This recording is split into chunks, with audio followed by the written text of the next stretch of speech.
Bem-vinda, Dona Lília.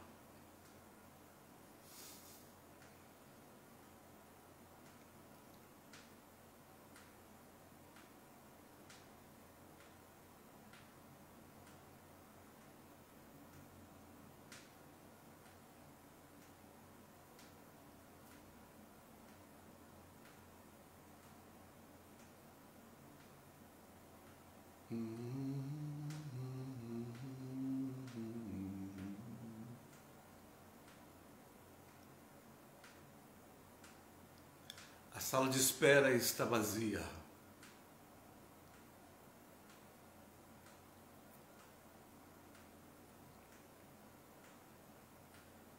Bem-vindo, Robinson.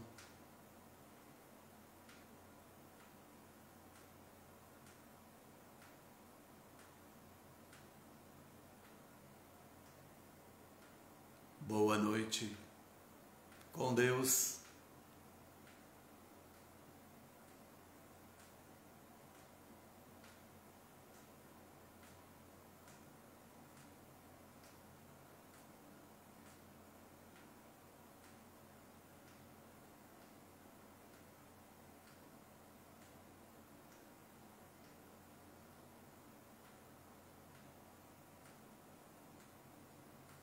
Vamos esperar mais uns segundinhos. Às vezes não temos muitos irmãos físicos visíveis, mas temos com certeza irmãos do plano astral, os invisíveis. São muito bem-vindos à nossa reflexão.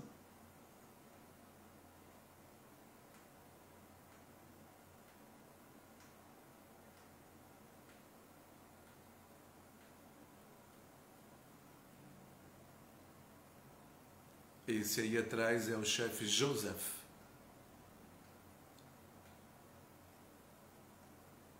Que lutou pela paz entre os índios americanos.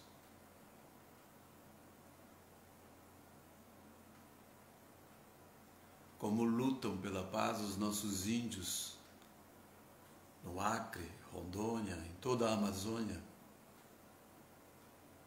Assistam no Futura um programa sobre os índios Runicuni e outras tribos. Vê a inteligência, a sabedoria dos índios.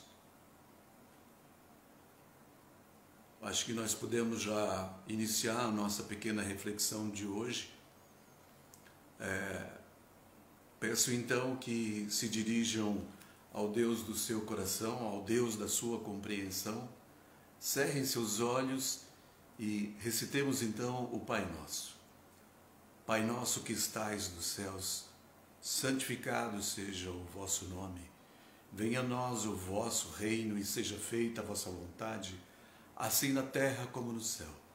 O pão nosso de cada dia nos dai hoje, e perdoai as nossas ofensas, assim como nós perdoamos a quem nos tem ofendido. E não nos deixeis cair em tentação, mas livrai-nos de todo o mal. Assim seja. Irmãos queridos, nós vamos trazer uma pequena reflexão sobre o animismo e o mediunismo, ou mediunidade, mas é uma pequena reflexão. Sugiro então que cada um faça uma pesquisa ou se aprofunde conforme o seu entendimento e o seu interesse. Sugiro esse livro Consciência, do Robson Pinheiro, pelo espírito de Joseph Gleber, um livro muito interessante e esclarecedor, com perguntas de médium e resposta da entidade espiritual Joseph Gleber. Diversidade de Carismas, de Hermínio Miranda. Muito interessante, um pesquisador profundo, né, a respeito da teoria e prática da mediunidade. E eu complementei essa minha pesquisazinha, já venho complementando de algum tempo, né, do Robson Pinheiro também, Medicina da Alma. Trata dos chakras, dos centros psíquicos, dos centros emocionais, né? Então fica como pequena referência para reflexão. E se vocês tiverem dica para a gente, será bem-vinda e bem aceita. Bom, do que trata o animismo e o mediunismo, a mediunidade? Do que trata, trata na verdade da fenomenologia anímica, né? O animismo é algo natural na vida do médium. O médium, ele exercita e interpreta os recursos de sua mediunidade de acordo com suas concepções filosóficas e religiosas. O que é então o animismo? O animismo é um conjunto de fenômenos psíquicos ou de natureza física intracorpóreos ou extracorpóreos que são produzidos sem a ação do plano astral. Não tem a ação do plano astral no animismo. A meditação, o estado, a meditação, aquela meditação que a gente busca na quietude, nós quando entramos em estado de meditação, a nossa relação intrapsíquica ou extrapsíquica trata-se do animismo. Não há influência, não diria influência, não há ação do plano astral. Logicamente que há influência, estamos influenciados, somos influenciados 24 horas por dia por entidades espirituais, nossos mentores espirituais. E o fenômeno mediúnico, do que trata? Ele é necessariamente de natureza anímica, ou seja, depende de certa forma e de certa medida do concurso do médium. E espirítica, ou seja, do fator teta ou entidades extracorpóreas, entendeu? Então, um fenômeno é anímico, um fenômeno que trata das nossas relações conosco mesmo, ainda que seja um desdobramento, como se diz, um desdobramento. Eu particularmente acredito que no plano da quarta dimensão não há desdobramento, a gente fica onde está mesmo, é quarta dimensão. É que nós somos seres vivendo num plano tridimensional, a gente sempre coloca, né, fora aquilo que na verdade está dentro. Às vezes eu fujo um pouquinho do tema porque me vem sempre uma chamadinha. É correto afirmar que o animismo é algo natural na vida do médium e no exercício da sua mediunidade. Então o médium, enquanto médium, ele exerce tanto a sua faculdade anímica, o animismo, como diretamente é responsável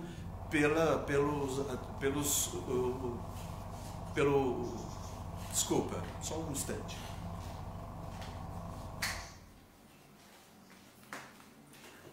Perdão, contingências. Então ele é responsável pelo contato, digamos assim, ou como chamamos muitas vezes, incorporação, e nós vamos entender que na verdade não é uma incorporação, mas um processo de harmonização, e como isso se dá, e como a gente pode desenvolver isso, né? Não parece muito fácil, mas na verdade não é.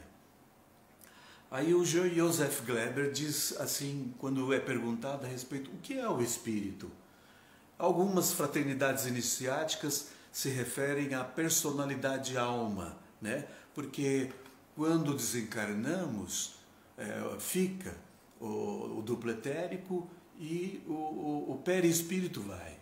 O perispírito acompanha nossa lembrança, digamos assim, do que somos no plano físico, vai para o plano astral, né?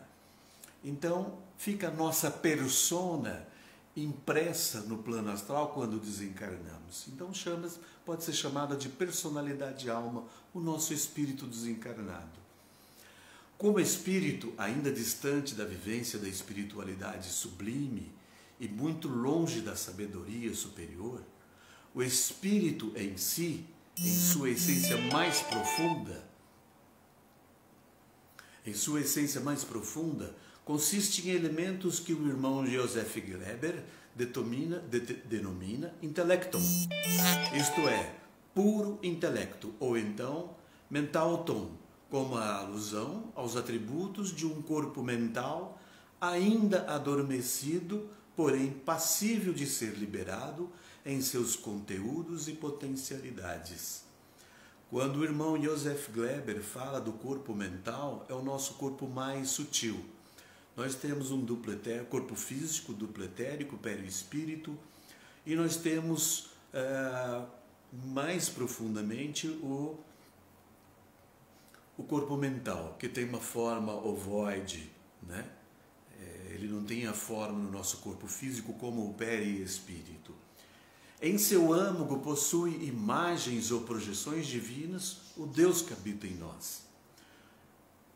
Como se fossem intuições semelhantes àquelas que são impressas no DNA para posterior utilização na caminhada evolutiva e que delineiam o caminho a seguir.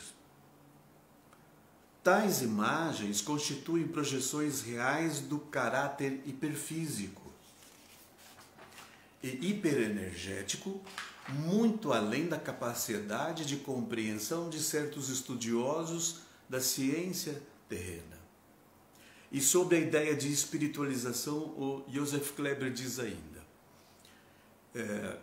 que em ambas as dimensões da vida, devido ao hábito mental criado e mantido em nome da pretensa espiritualidade, nos tornamos incapazes de nos refazer e descansar, causando imensos prejuízos aos intricados e sutis processos que transcorrem na intimidade do corpo mental. Estamos obcecados em trabalho, em negócios, na vida social ou envolvimento com questões religiosas, iludidos com uma ação contínua e aparentemente produtiva, incapacitando-nos para o direcionamento do campo mental em um foco diferente. Então nos distraímos da vida espiritual quando nos atemos demais ao plano terrenal e às coisas que dizem respeito ao nosso ego. Esse tipo de comportamento jamais servirá para o desenvolvimento dos corpos superiores. O nosso trabalho deve ser de qualidade, de amor, e não uma constância tal que se transforme em hipnose dos sentidos, das faculdades sublimes da alma. O irmão Joseph Gleber recomenda o ócio produtivo. O que é o ócio produtivo? É o não fazer nada, mas é um nada que sempre produzimos alguma coisa. É uma meditação, é um estado de meditação que muitas vezes deixamos de praticar. E é enobrecedor, refaz as energias empregadas e gastas desde a fonte sublime da mente superior. Então nós nos desgastamos com o trabalho, com a vida social, com os negócios, com as nossas preocupações e nos afastamos da dimensão espiritual. Por outro lado, ele continua, percepções como emotividade, sensações de fome, dor, peso, leveza e outras semelhantes, embora façam parte da natureza perispiritual, não participam daquelas encontradas no corpo mental, que torna ambos os veículos bastante distintos em suas percepções mais sutis e aguçadas.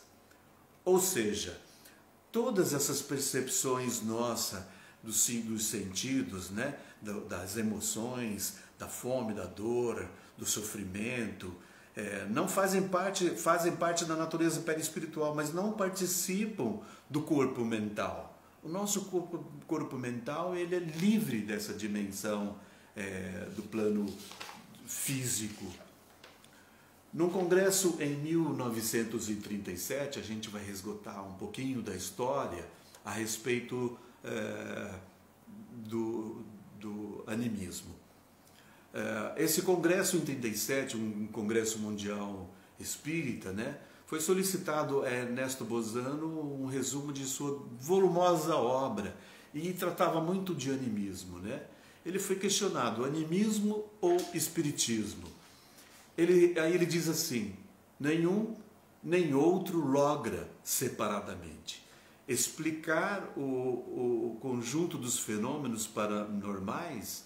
Ambos são indispensáveis a tal fim e não podem separar-se, pois que são feitos de uma causa única, e esta causa única é o espírito humano, que, quando se manifesta em momentos fugazes durante a encarnação, determina os fenômenos anímicos, e quando se manifesta mediunicamente durante a existência desencarnada, determina os fenômenos espiríticos. Ou seja, quando encarnados nós somos médiums, são manifestações mediúnicas. Quando determina no plano desencarnado, são fenômenos espiríticos. Isso ele definiu nos seus estudos em 1937. Depois um russo, Akaksov, fez um grande estudo também a respeito disso.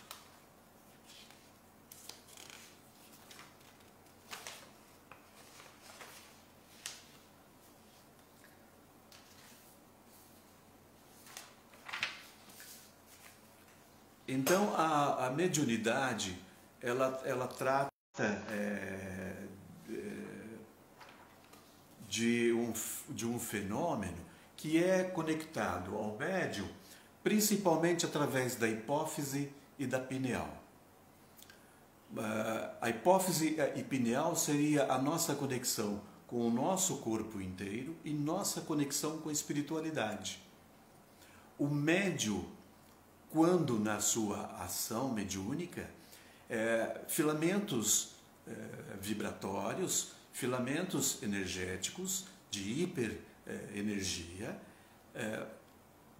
são harmonizados com esse médium, das entidades espirituais. No entanto, pode ser feito também de outras formas. Através dos chakras, dos centros psíquicos, pode ocorrer essa harmonização. Por isso, muitas vezes, o médium, e principalmente quando se trata de uma conexão do plano astral através dos chakras, essa harmonização, não diria harmonização, mas assim, uma afinidade eletiva, né? Porque muitas vezes o indivíduo ele tem uma mediunidade e fica inconsciente. É quando nós temos a percepção de aquele indivíduo, entre aspas, incorporou. Na verdade, o que ocorre é uma afinidade da entidade espiritual com o físico, né? Com o nosso espírito. Essa harmonização é através dos chakras, pode acontecer através dos chakras, pode acontecer, e geralmente acontece através da pineal e da hipófise, tá?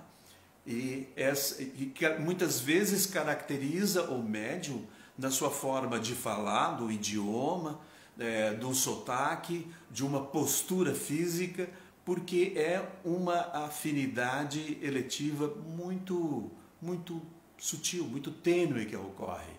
Então a gente pensa que há uma incorporação, né? Na verdade é uma afinidade muito grande. A gente poderia chamar assim de harmonização. Eu chamaria de harmonização. É que muitas vezes espíritos obsessores, né, não é uma harmonização, né? É uma afinidade, aquele ser físico está vibrando na mesma frequência daquela entidade espiritual e, portanto, ele vai ser tomado, né, por aquela vibração com a qual ele está sintonizado.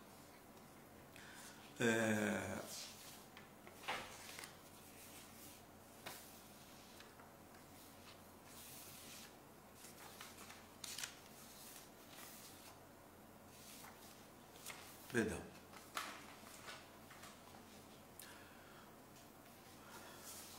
Eu acho que eu estou indo um pouquinho rápido hoje, né?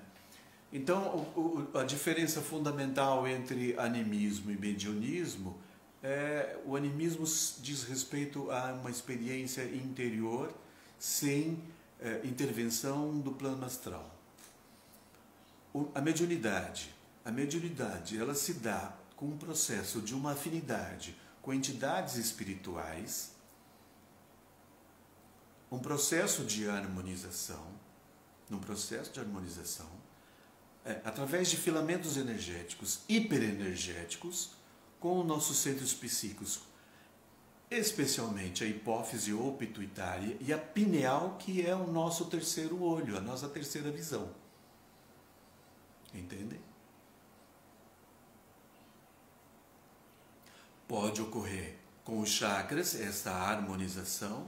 Ainda pode uma terceira ocorrência de harmonização através do nosso campo energético, semelhante ao cordão de prata que nos conecta com a vida espiritual maior. Nós somos conectados com a vida espiritual, com o mundo espiritual, pelo cordão de prata. E então é possível também essa harmonização através das vibrações do nosso campo energético, como se fossem filamentos hiperenergéticos semelhante ao cordão de prata. Bom, o médium então, o que o médium é? Ele é tanto o médium exercendo a sua ação mediúnica, como exerce a atividade de animismo. Né? O seu processo anímico está envolvido necessariamente nesse processo.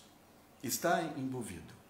Bom, qual é a grande questão, então? A gente, às vezes, como membros de uma fraternidade, a gente tem o desejo de ter esse poder, né, de nos tornarmos médiuns. É uma tarefa, provavelmente, pelo que a gente verifica, muito árdua. É uma tarefa que deve ter mérito, fundamentalmente. Por quê? Por quê? Porque é necessário que tenhamos uma qualidade moral. Nós temos que ter qualidade moral. Quando a gente fez abordagem, uma reflexão a respeito de contemplação, de meditação, de ética e moral, a gente vem cair exatamente nessa mesma grande questão da nossa qualidade moral para o exercício pleno da nossa vida enquanto membros de uma fraternidade, enquanto proposta de vida, como enquanto projeto de vida, nós temos que ter qualidade moral. E essa qualidade moral, então, nós temos que usar alguns instrumentos. Quando falamos de contemplação, nós estamos falando da contemplação onde a gente vai usar alguns instrumentos, como a arte de forma geral, e ela é norteadora de sentido na existência humana. Nós falamos da poesia, da música, que é possível através da experiência da contemplação, que é um lapso, né? Você saltar para um outro nível de consciência e percepção da realidade. Aumenta a sua percepção da vida. Quando nós falamos da meditação, nós falamos de um estado, de uma condição do ser em que ele medita a todo o instante, 24 horas. Não falamos de método de meditação. Nós falamos de nenhuma doutrina que envolva a meditação. Nós falamos de uma meditação em que nos colocamos à frente das coisas, de uma visão muito atenta, de uma atenção muito ampla a tudo que se passa ao nosso redor. É necessário disciplina para isso. É necessário que a gente tenha uma disciplina diária e esse espírito de observação em que você ouve o som da sua voz, você vê ao mesmo tempo a tela, o índio, você ouve o barulhinho do computador, o passarinho, você ouve tudo que está ao seu redor, sem perder o foco da sua fala, da sua reflexão, da sua meditação. É um exercício isso, é uma disciplina na vida diária, isso é meditação. Olha, a contemplação, a meditação, o que isso tem a ver com o ethos, com a ética, com a moral? Ora, nesse momento, quando a gente salta para um outro nível de consciência e percepção da realidade, nós abrimos o ethos, o ninho, o covil, né? Nós abrimos para algo primeiramente para cumprir com obrigações morais e deveres naturais. Num outro momento, esse ethos aberto para essa dimensão ainda de razão instrumental, nós saltamos por uma solidariedade, onde persiste uma razão instrumental, mas ainda com outro ânimo, já com outro ânimo, eu dizia assim. A um passo da compaixão, onde o nosso ego se desfaz, né? Onde as nossas ações se referem às dimensões do outro. Então nós estamos falando de qualidade, de qualidade moral, de seres humanos que merecem que por uma condição de vida construída, edificada, está dentro da condição de harmonizar-se então, né, para o bem maior com as dimensões superiores, com o plano astral superior. Esse é o nosso propósito fundamental. A nossa fraternidade tem esse propósito fundamental. Os dogmas e as doutrinas que regem é para nos orientar e termos a capacidade de refletir, repensar e evoluir, mesmo dentro dos preceitos dogmáticos que ainda permeiam. A gente deve abrir a mente para ter essa coragem de refletir, de pensar por si mesmo, ter a coragem de enfrentar as nossas conclusões. A gente tem que ter muita coragem para isso. A gente tem que ter coragem. Mas a gente habita um Cristo em nós, habita dentro lá, no fundo da alma, aquela centelha divina, o nosso corpo mental está lá, aguardando, como diz o espírito de Joseph Gleber, aguardando o momento para a sua expressão, aguardando o momento para a sua plena potencialidade ser lançada ao mundo. Mas a gente foge disso, a gente se turva disso, a gente se detém no mundo e esquece dessas dimensões superiores a que a gente pode ascender. Os nossos desejos é sempre ouvir um mestre, um guru, né? Estou aqui na condição de indivíduo que vem refletir com vocês, que vem trazer uma reflexão. Quando eu falo de experiência, eu tenho medo de falar de experiência, que nosso irmão José diz, que experiência, mano? Que a gente não tem experiência nenhuma. Que experiência nós temos? Nós lemos livros, experiência dos outros, mas também nós temos a experiência dele, que ele passa para nós, a experiência maravilhosa de trabalho, de edificação, de doação, com uma alegria imensa. O trabalho desse ser compassivo, a doação do ser compassivo, ela é alegre. Não existe uma fraternidade com sacrifício, no meu entendimento. Uma fraternidade, ela só vigora com alegria, com plena compreensão da dádiva que está sendo, sem se sentir orgulhoso, sem se sentir vaidoso, porque está fazendo o bem, fazendo a caridade. Faz e nem sabe que está fazendo. Faz com um espírito de doação plena. Esse é o espírito que deve nortear a nossa pretensão de sermos um dia seres compassivos, a nossa pretensão de seres humanos plenos, de termos uma visão da vida espiritual em que nós possamos ter entendimento de como funcionam essas energias que transcendem a nossa capacidade intelectual, racional, né, de fazer as nossas elucubrações. Então, irmãos, a mediunidade, ela conclama para uma qualidade moral. Ela conclama para que a gente então faça uma prática de contemplação, de meditação, que a gente busque uma outra condição humana em que a gente possa se pretender. Se nós somos membros de uma fraternidade e queremos apenas ficar ali naquele plano dos estudos, dos livrinhos, dos dogmas e das doutrinas, sinto muito, não vamos para lugar nenhum. Nós precisamos fazer prática de vida diária, prática de caridade, prática da fraternidade real e verdadeira, ainda que seja com a razão instrumental, que seja por interesse, esperando troca. Tudo bem, tem seu valor. Um momento esse ethos vai abrir para outra dimensão, tudo bem, tudo certo. Mas nós precisamos fundamentalmente ter essa capacidade de reflexão acerca do que realmente nós somos enquanto membros de uma fraternidade. O que nós queremos, o exercício pleno da nossa... Nós queremos a mediunidade, exercício da mediunidade. O que nós queremos? Nós temos esse desejo sincero de sermos médios um dia, de termos essa qualidade, eu vejo como qualidade. A gente vê o sofrimento do irmão José, mas a gente vê a alegria com que ele trabalha, com que ele se doa. A gente vê isso. É uma alegria imensa ver a doação dele.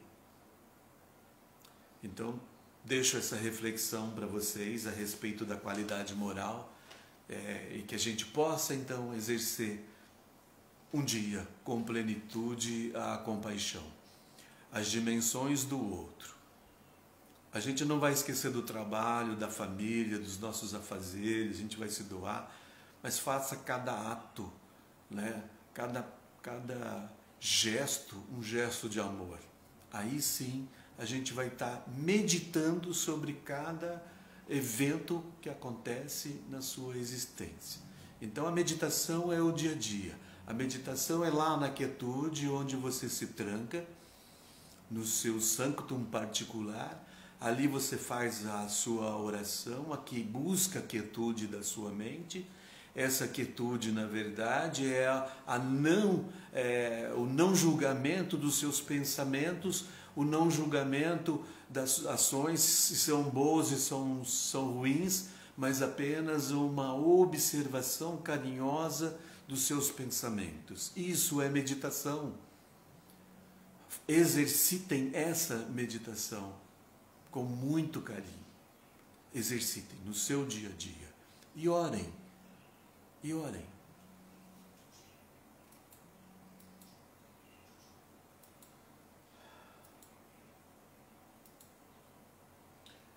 Porque existe um Deus, né? A gente tem orado assim que contempla daquela oração orando em sonho. O que eu mais gosto existe um Deus que contempla o teu sorriso quando o teu coração te alegra.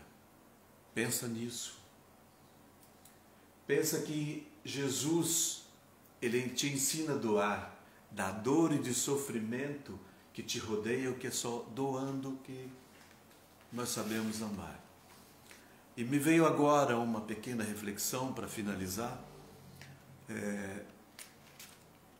Essa reflexão é para que a gente pense realmente.